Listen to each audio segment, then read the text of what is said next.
So thank you, and my hearts go out to all the first responders and their families for the sacrifices they make over and over and over. And to the media for keeping a spotlight on the challenges that our citizens have faced and how to alert people to what they can do to take cover and to let them know that the situations were rather dire. So thank you to everyone involved in this. The first step I'd like to take this morning is to sign a declaration. I've asked for an expedited major disaster declaration. Thank you, and I need a pen to do that, so let's get that pen right up here. As you all know, I asked for an emergency declaration initially from the federal government. That was granted without any difficulty. But what comes next, we had to do a overall damage assessment. And you have to meet a $30 million state threshold in order to qualify for the additional FEMA assistance. Unfortunately for us, that number, we shattered that number. We're at least $50 million in damages, and we anticipate the numbers to go up, but that did trigger the threshold that we are eligible to apply for a major declaration assistance. What that gets us is funding for people who've been displaced, and I'll talk about those individuals because I met many, many people who are in desperate straits this week and have a lot of needs ahead of them that we're going to deal with. It gives funds for temporary housing assistance, crisis counseling, unemployment assistance, home repairs, and legal services. And I'm going to sign this as we speak. So this can get right to President Biden, who we'll be seeing here on Tuesday. Get to our FEMA office, and that's the official work I wanted to get done today, is to give our request for presidential major disaster declaration. And I'll hand this off to you, sir. To Patrick right there, and get it over there. Get a bike, whatever it's going to take to get you there fast. I want that in the president's hands, FEMA's hands, as soon as possible. Let me just give you an overall assessment of where we've come in the last day since that horrific events of Wednesday evening, when we literally saw record-shattering rainfall. But the record-shattering is almost an anomaly because we set the record a week before. Literally 10 days before, we had accumulated 1.93 inches of rain in Central Park. We shattered that record with over 3.1 inches. This is per hour, my friends. This is not overnight. This is not over day. This was per hour. And that led to a particularly dire situation where between 8:51 p.m. and 9:51 p.m., the heavens broke loose. The city was overwhelmed. The streets couldn't handle the flow of the rivers. Their lives were in danger. Literally, you saw cars turn into boats, and they're not meant to be boats, and a lot of them just didn't make it and were damaged. We also had a significant loss of life for this area where people were held captive and trapped in their homes. And for me, this is very emotional. I went to those homes. I saw where people lived. I saw how they had no escape route when they lived in a basement home. It was their home. It wasn't large. It wasn't fancy, but this was their home. And what happened was many people going to bed early. Someone like Murphy, who I met in East Elmhurst, was already in bed, sound asleep, down for the night. And unbeknownst to him, the waters crept in. The water was going up higher and higher. And all of a sudden, the two basement windows crashed open. And Murphy had to swim for his life, and the water got up over his neck. And this is a person a lot taller than I am. Literally, our first responders banged down the window, reached in and grabbed him and saved his life. That's just one example of the countless stories that New Yorkers have heard over this time. So a lot of questions are raised by this. I have a lot of questions, and I'm looking for answers. And what I'm going to do is talk about what we're going to do to, first of all, help the people, the 1,200 homes that have been impacted by the storm, and again, the damages that have been undertaken by our infrastructure systems and our public property. I did a lot of time on the ground. I'm the type of person you'll understand who absorbs by seeing people, touching people, speaking to people, having an eyewitness account that I needed to have as I went from Great Neck and saw heroic individuals on the ground trying to uncover, excavate. It looked like an archaeological dig, trying to bring back our train station, the LIR, when that was underground. I went up to Yonkers, literally saw what looked like one of those California mudslides where they wipe out the entire coast, and our train system, the Metro North, was decimated, still trying to uncover the remains of the tracks and to make them safe again. I also went to Staten Island. Went down a street saw little kids' shoes in puddles outside, and walked into some of the homes and realized these people's lives were forever altered. Children didn't know what had happened. Mothers were in tears. Grandmas were in shock. I love Staten Island. Went over to East Elmhurst. I saw an alley that went down a decline. You could see the vulnerability of all the homes right there, where people were at these almost ground level basement homes. And the people came out in the streets. My God, they were so optimistic and upbeat, but some of them were just so traumatized as well. And one woman wept in my arms, 89-year-old woman, told me she didn't know how she was ever going to come back. She had nothing left. She had nothing after living in that home for 40 years. The human toll, my friends, was tremendous. And that is why I feel so motivated to take dramatic action, because in my opinion, I'm not going to wait for someone to tell me that the climate change effect on our weather is in the future. I'm not going to have someone tell me that these events are every 100 years, 500 years, 1,000 years. In my mind, after what I witnessed firsthand and the lives we lost, 17 New Yorkers no longer with us because of the weather, I'm operating on the assumption that this could happen again in another 10 days. Are we prepared for this to happen again in 10 more days? What steps can we take immediately? What can we build on? What was done right? What needs to be done much, much better? And I believe there has to be a better warning system for people who are in their homes. We know where they are. And whether they're certified and approved by a building inspector or not, doesn't matter. There's a human being living in there, or multiple human beings living in that space. And we need a system that's going to alert them in, not just in English, but in multiple languages, to let people know that they are in danger. That's what happened in people in Asian communities and Hispanic communities, where they may have not even understood the warning. Let's get people understanding the challenges earlier. Next, what happened, unlike what we saw with coastal storms, and we build back tremendous resiliency after Superstorm Sandy. Yes, we invested the money, invested the dollars. Those areas were not compromised this time, and that is the good news story, that we have tools, weapons in our arsenal to fight back when we're at war with Mother Nature. So we saw what the success of the coastal resiliency. But no one anticipated a different dynamic. It's not the wave action off the sound or off the ocean. It's when the heavens break loose and multiple storm systems converge and they drop a Niagara Falls level of water on our city. How do you prepare for that? What I saw when I was up in Inwood, that local officials know where the flooding will happen in an event. They know the drains that are not functioning. They know what happens when there's too much garbage accumulated and clogging the drains. And maybe they're never going to be able to handle this volume very well if it goes to 3 inches to 5 inches. But let's hit a baseline that we can handle a certain level with infrastructure improvements. So I have identified $375 million that I want to dedicate to building back resiliency. And I have the ability to determine where it goes. I'll be working with our city officials and the local officials, the members of Congress that I was walking these streets with, our senators, our assembly members, our city councilors.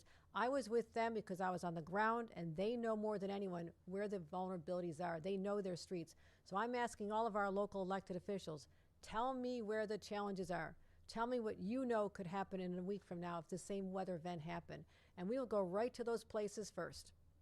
We'll take our teams, our engineering teams, our damage surveillance teams, and figure out a game plan to use this money as soon as humanly possible to start fixing the infrastructure that has been damaged or is a vulnerability going forth. And that also includes the streets surrounding our subways.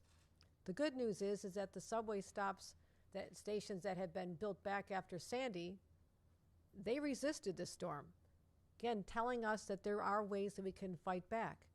But there are far too many stations, and we know exactly where they are, where the work needs to be done to help them be prepared so the streets can handle a higher volume of water so it does not go rushing down the staircases of our subway system. And thank God more people didn't lose their lives in our subways. That could have been a trapped situation. We could have lost people there. And I don't ever want to get that close again to the potential loss of human life in our transportation systems. So we are also making sure that people on the ground have assistance. When I went to that alleyway on East Amherst Friday, I was there with Congresswoman Ocasio-Cortez. I was there with Senator Ramos, and our local officials, other local officials. And as we walked down there, we realized they need people on the ground immediately to help them fill out the paperwork for the FEMA assistance. 24 hours later, I was back again, had the truck from the Department of Financial Services to make sure there were people on the ground to help them. There were 50 people lined up, the people I just met the day before. I said, I told you I wouldn't forget you. I told you I'd be back, and here is help on the ground right now. And we brought a food truck because no one has a kitchen function, and they can't go back in their houses. People are literally hungry in our own city. So we addressed that immediate neighborhood, but I'm amplifying that all over. And when I heard from our hardworking government workers that they were getting overwhelmed by the number, I said, all right, we'll bring in the National Guard. Train the National Guard today. Tell them how to fill out the paperwork. Tell them how to help these people, particularly where there's a language barrier.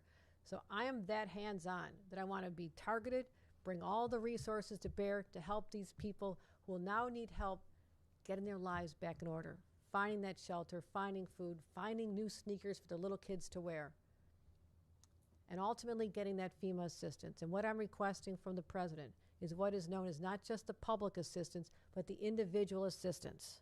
That will give direct money for people to rebuild their homes, if they should do it there, and that's a whole nother question, where they should be rebuilding. But allow them to start having some semblance of a normal life. They're in temporary shelters now. We also have to examine how long they can stay there and whether that's the best place for individuals. So the human impact is extraordinary. It felt like a humanitarian crisis in another country. And this is the state of New York.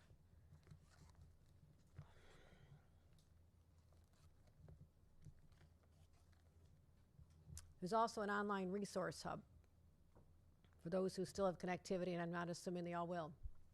I'm encouraging people to go to ny.gov/IDA. I don't even like the word IDA anymore. I don't ever want to see the word IDA again. That just brings back a very bad flashback. Maybe we can change that. That's how we'll get additional assistance for applying for FEMA funds. So I'm really hoping, as I spoke to President Biden, that we can get immediate approval for what I just signed here now, that we get the extra money flowing to help us build our infrastructure, but not just the infrastructure capital. It's the human capital that needs to be brought back. I don't ever again, as governor or in my lifetime, want to see people in pain the way I did over the last few days. No one should ever have to experience that. It was not their fault. They were victims, and it's up to all of us to build the resiliency, give them hope, but more than hope, give them help. And that's what we've been doing nonstop, and we'll continue until we make sure that everyone has what they need. Are there any questions? First, I want to ask Pat Murphy to give an overall assessment of what we've deployed on the ground and also the status of some of the transportation lines. And with respect to the subways, I'm not addressing that completely here today because I want to have a little more time to do an overall assessment of what happened with the subway system. And I'll be doing a press conference in the near future with the MTA officials right here so we can get to the bottom of this. But we're still trying to get all the services restored, and I want to make sure that they stay focused on service restoration. So, it is a holiday weekend, but certainly by Tuesday morning that we have 100%. We have very good service right now. It's not great. It's not 100%, and I want to get to 100% as soon as possible. So Patrick Murphy, our Commissioner of Homeland Security and Emergency Services.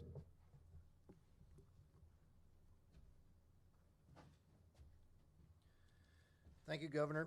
And thank you for your decisive action in regards to the request for major disaster declaration. The people that we serve will benefit, I think, greatly from what the actions that you've taken. I want everybody to know that the response to the disaster is not over. We continue to have the Operations Center open 24/7 at this point, continue to coordinate the activities of the state agencies and authorities to bring recovery efforts to everyone that needs them. At the governor's direction, we had pre-positioned many assets ahead of the storm just as a normal heavy rain event, not anticipating the 3 inches per hour that did occur, but with those we readied and pre-positioned state assets through the Hudson Valley and into New York City as well. Just an example of that would be the swift water teams that are made up of the Office of Fire Prevention and Control, State Police, Department of Environment and Conservation, Park Service. Those teams were in place at the time that the rains started and were used and maneuvered during that time to work with the local responders and to actually evacuate and rescue at least 100, if not more people, and then all of the rescues that the teams from the locals did as well. So we want to continue that process in the future as we go forward. That pre-positioning led to positive results, obviously. At the peak of the storm, we had over 52,000 customers without electrical power. Today, we can say that we are below 500 storm-affected outages. The main lines are back up. Rapid recovery from the power companies, but those that are still out, which everyone is working towards solving, but they're on the customer end. They are homes that were severely affected, and so to re-energize that home is problematic. But we will continue the work to get there. From a standpoint of city subways, as the governor suggested, that those subways have resumed nearly normal activity. Metro North up through the Hudson Valley is still a suspended service because of the amount of debris that slid off of banks down over the tracks, and that work will continue and does today. Also, things like the Long Island Railroad and others are back up and running as well. We'll continue to clean up the road networks. All roads are essentially back open. We've got some stoplight work on a couple of the roads in terms of single lane, but the road networks are back up as the water cleared off. The Department of Transportation was very timely in cleaning up those roads and getting them reopened.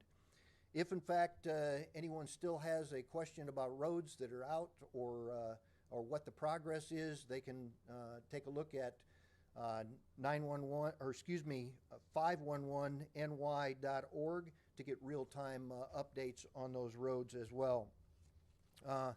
From here, we have partnered with locals and the federal agencies, especially at FEMA, and they are great partners of ours, and we will continue to work with them to provide resources back into the communities. The disaster assistance centers will be, disaster recovery centers will be opening. We've already got some sites open today, and they will continue to open. And as with any disaster, we will continue to be engaged with the local and federal partners and continue the recovery effort until everyone is touched.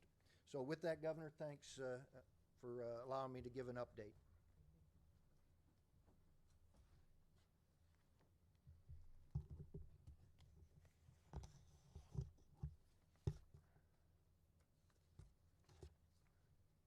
With that, I'll take any questions on topic first, and then we'll go to off topic. Governor, the document you just signed, can you explain exactly what it does? What does it trigger, and how is it different from the other emergency declaration Right. the President signs? I'm a little unclear. Yeah, the first one just says we're in a state of emergency, stay tuned, basically. That is a statement of the severity of the situation. I did a statewide one the night of the disaster, but something that is not always allocated in disastrous situations is the individual assistance. This allows people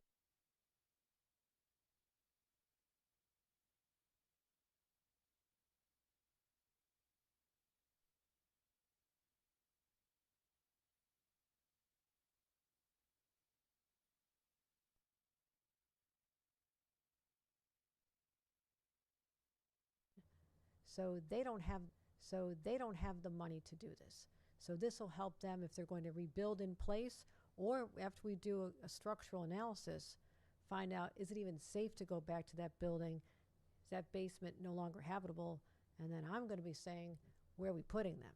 And my answer will be, we need to build more affordable housing, but that won't be done in time. We have to get that out. So it's about temporary housing assistance, food vouchers, rental. Right now they're in hotels, and this will help reimburse for the hotel expenses. I want to make sure that these are hotels. And again, we activate all this with the pandemic. So we know how to get people safely out of their homes, people who had to quarantine into hotels. So is there anything else, Patrick, that I missed in terms of, okay, in terms of Is this state money or this is federal money?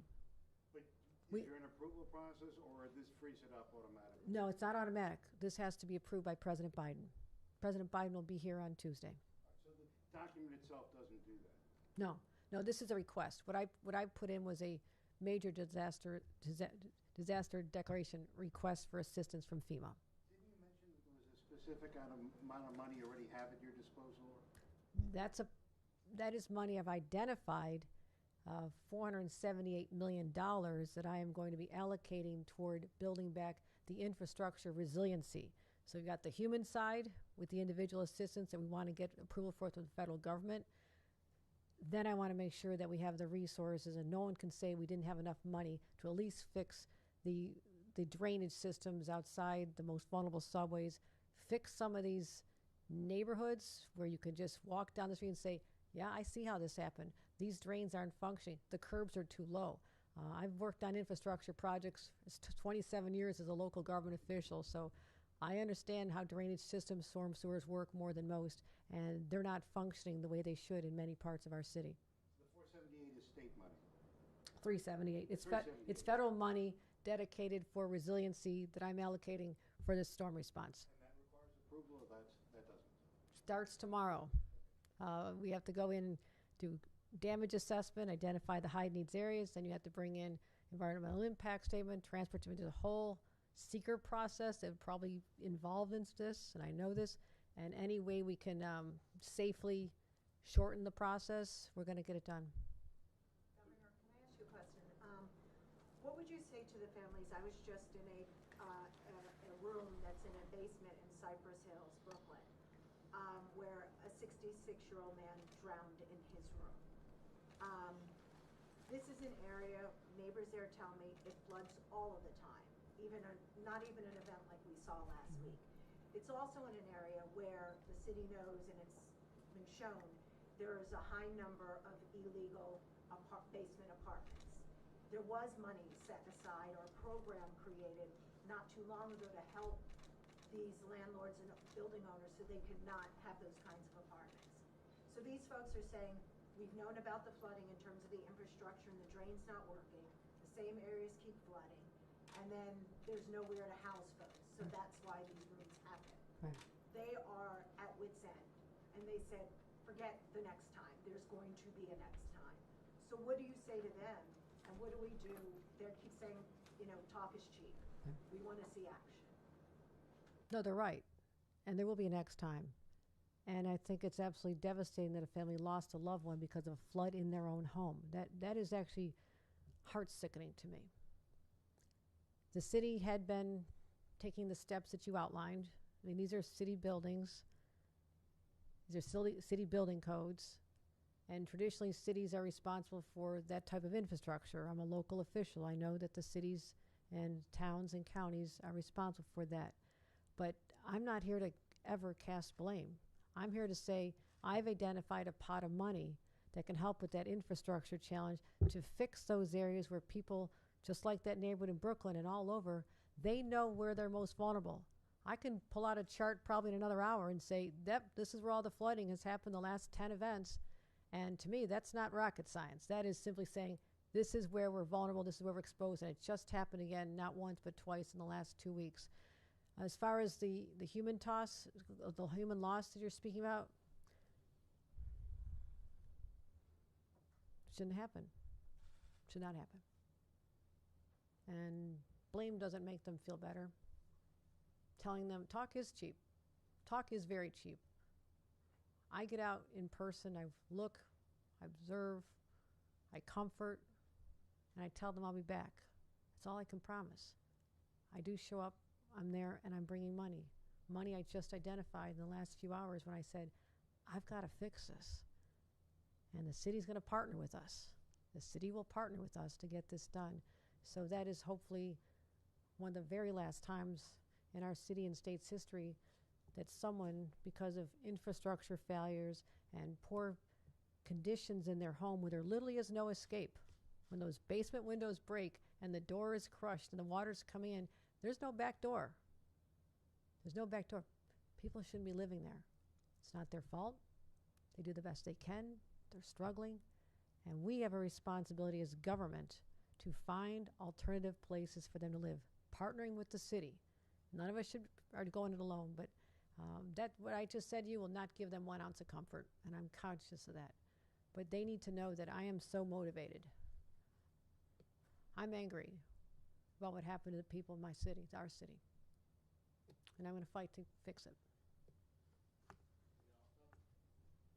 All set with on topics? Let's see. Yes. You've been urged to extend unemployment benefits. The expiration is today. Are you any word on that? We looked long and hard to find out what options are available for the people who, particularly in certain parts of our state, like New York City, which has not come back fully in terms of the employment levels. But what we determined is that the federal government has to okay allocations to us. And secondly, because our unemployment system was so overtaxed last year and a half, that we now have an $11 billion deficit, and the state law does not allow us to allocate any increases in resources as long as there is a deficit. We're $11 billion in the hole because of COVID last year. So we didn't have the ability to get to the answer that the people wanted to hear who've lost their jobs. But I will be absolutely focused on identifying the people, working with the Department of Labor, getting people into training programs, and some of them are literally just a few months long. I've championed workforce development initiatives for the last 7 years as lieutenant governor. So I know where the programs are, and it's about connecting people, helping them get retraining for a job, because some of these jobs may never come back. And they may come back when the hotels reopen. Maybe they'll be, I want an analysis of when we think the hospitality in particular is coming back. I want the hotels, trades, and every individuals to show me this. So we'll be ready to make sure they have the workforce when they're ready. But there's also jobs that aren't coming back. Someone who does room service today might be replaced with a robot that comes to your door. I've seen it. So we have to take people and help them get the jobs they used to have. If they're back, if they're not coming back, there are thousands and thousands of jobs unfilled. It's simply a matter of connecting the dots, connecting people to the training, connecting them to the positions. And that's something I'd be laser focused on, because a lot of people are hurting today as a result of the federal government's not extending the resources and the time frame for this. Last question. Can you just clarify how much money you'll be asking President Biden for, federal government? What we simply did was tell them we have at least $30 million in expenses. Part of it is in a reimbursement program, so we have to spend the money and then get reimbursed. Our estimates are at least $50 million right now, but they don't ask for an exact dollar amount today. We just had to hit that threshold. But also on the individual assistance, I wanted to make sure that it wasn't a reimbursement situation for people to say, go spend $5,000 redoing your kitchen and your boiler and you'll get reimbursed. That's not happening. No one has that much money in these communities. So I want to make sure that they will get the money in advance before they spend it, and that'll help hopefully make them as whole as we can. There's no way to ever get back the baby pictures I saw in mud and the wedding pictures that people were on their knees trying to salvage. We can't replace that. There's a lot of things that we lost that are irreplaceable. Thank you, everybody. I appreciate your attention to this issue, and we'll be in touch about our next steps with respect to infrastructure and the subway. Thank you.